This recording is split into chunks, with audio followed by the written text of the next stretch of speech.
DSC preparation కి మిగిలిన తక్కువ సమయాన్ని డిఎస్సి 2024 యాప్ లేదా DSC2024.com తో జాబ్ ని సాధించండి.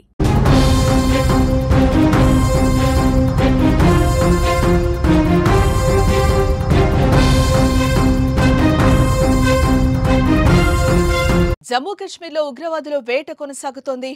అవంతిపురాలో మరో ఎన్కౌంటర్ జరిగింది. నాదర్, ట్రాల్ ప్రాంతాల్లో భద్రతా బలగాలు ఉగ్రవాదులకు మధ్య ఎదురుకాల్పులు కొనసాగుతున్నాయి. ఈ రోజు ఉదయం టెర్రరిస్టుల కోసం గాలించగా నాదర్, ట్రాల్ ప్రాంతాల్లో ఎదురుపడ్డారు. భద్రతా బలగాలను చూసిన వెంటనే ఉగ్రవాదులు కాల్పులకు తెగబడ్డారు. వెంటనే భద్రతా బలగాలు కూడా ప్రతిగా కాల్పులు జరుపుతున్నాయి.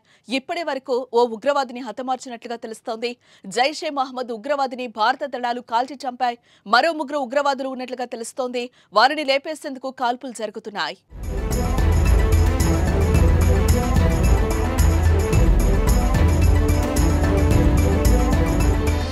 జమ్మూ కాశ్మీర్లో గడిచిన 48 గంటల్లో రెండో ఎన్కౌంటర్ ఇది.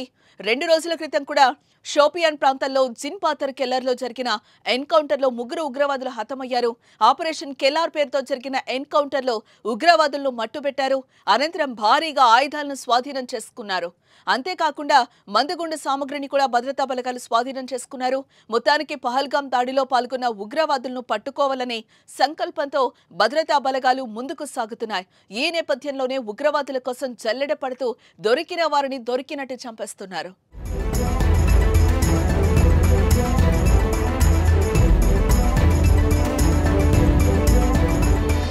పహల్గాం ఉగ్రదాడి తర్వాత జమ్మూలో ఉగ్రవాదులపై కేంద్రం దృష్టి సారించింది. పహల్గాం ఉగ్రవాదుల కోసం గాలిస్తూ స్థానికంగా ఉండేవారిపై కూడా ఫోకస్ చేశారు. జమ్మూ కాశ్మీర్లోని పలు ప్రాంతాల్లో ఉగ్రవాదులు దాగి ఉన్నారన్న అనుమానంతో భద్రతా బలగాలు గాలింపు చర్యలు ముమ్మరం చేశాయి.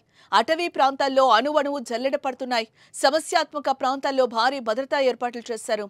వరుస ఎన్కౌంటర్లతో ఉగ్రవాదులను మట్టుబెడుతున్నారు. కానీ పహల్గాం ఉగ్రముఖ మాత్రం తారసపడలేదు. వారి కోసం తీవ్రంగా గాలింపు అయితే కొనసాగుతోంది. మన దేశంలోని అడవుల్లోనే వారు దాక్కున్నారనే అనుమానంతో గాలిస్తున్నారు.